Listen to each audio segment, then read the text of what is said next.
We're sort of amazed that we're here at this point, but I'd love for you right now, just where you are, just in one or two words, not sentences, one or two words, just express thanksgiving or praise to God.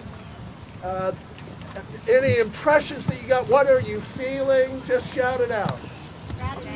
Gratitude, thankful, joyful, joy, hope, faithfulness, glorifying, amazing, perseverance. We're going to give thanks to God using His own words.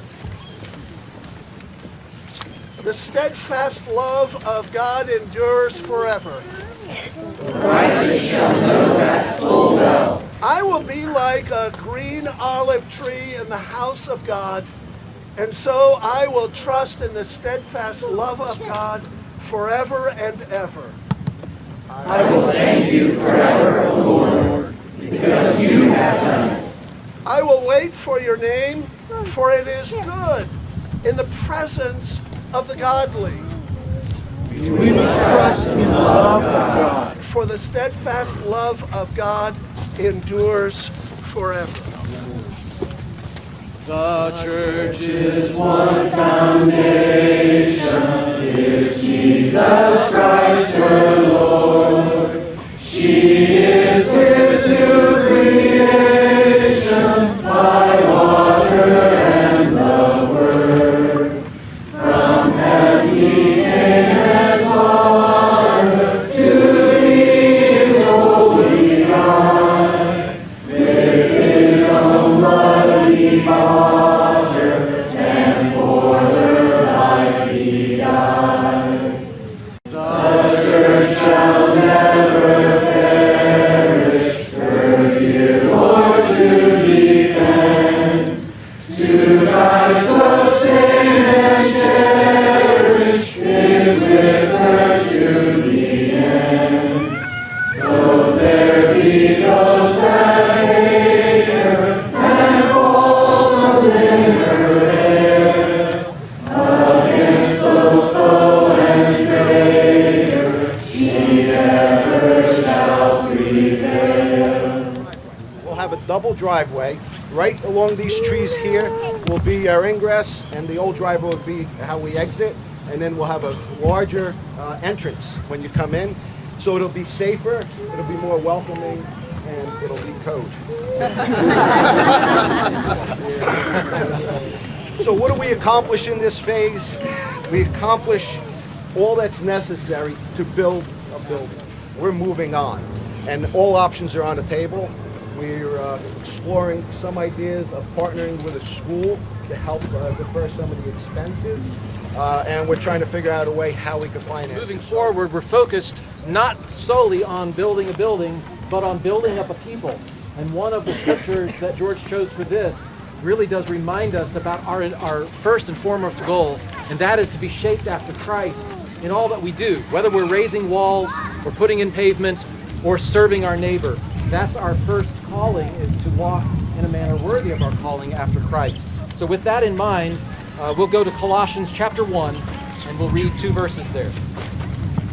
Walk in a manner worthy of the Lord, fully pleasing to Him, bearing fruit in every good work and increasing in the knowledge of God. May you be strengthened with all power, according to his glorious might, for all endurance and patience with joy, giving thanks to the Father, who has qualified you to share in the inheritance of the saints in light. Amen.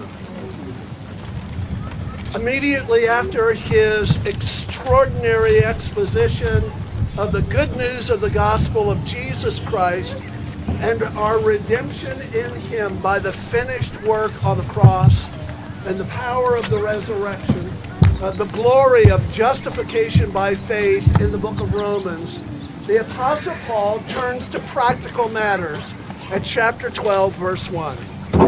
He says, I urge you, therefore, brethren, by the mercies of God, present your bodies as living sacrifices, acceptable to God, which is your spiritual service of worship. And do not be conformed to this world, but be transformed by the renewing of your minds, so that you may be able to prove what the will of God is, that which is good and acceptable and perfect. If you were to ask, what's our vision for this land? That's it. If you were to ask, what's our vision for having a driveway and a parking lot and eventually a chapel on the crest of this hill? It's that. If you were to ask, how do we desire to affect our community and see lives transformed and prisoners set free from all that binds them? It's that. And so, I urge you, my brothers and sisters, by the mercies of God, present your bodies as living and holy sacrifices acceptable to God, which is your spiritual service of worship. And do not be conformed to the world, but be transformed by the renewing of your mind, so that you may be able to prove what the will of God is, that which is good and acceptable and thanks be. So with that as our calling, I think we need to make a mess of this place. I want you to notice we have beautiful, beautiful shovels. I think we should get them dirty. This is one of the most creative ways to use a guitar stand. I don't know. I've seen some pretty creative things with guitar stands. And so, brothers, Mike, come. Let's break ground, and then I'm going to invite all of you to come and grab a shovel and turn some dirt as well. So, y'all come on. Let's consecrate this ground to our Creator God, who has so faithfully and graciously afforded us all things. We who abide in Christ, He who abides in us, now sets apart this land for His glory. Thanks be to God.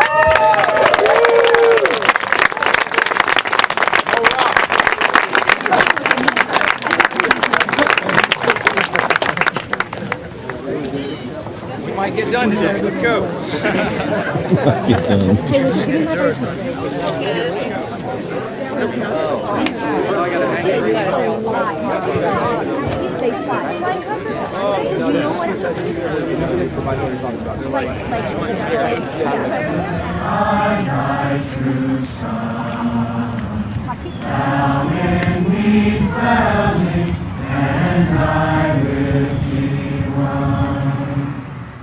He has made a covenant with His chosen. He will not violate His covenant or alter the word that has gone forth from His lips. Once for all, He has sworn by His holiness. Amen and amen. Blessed be the Lord forever. Praise God, from whom all blessings flow.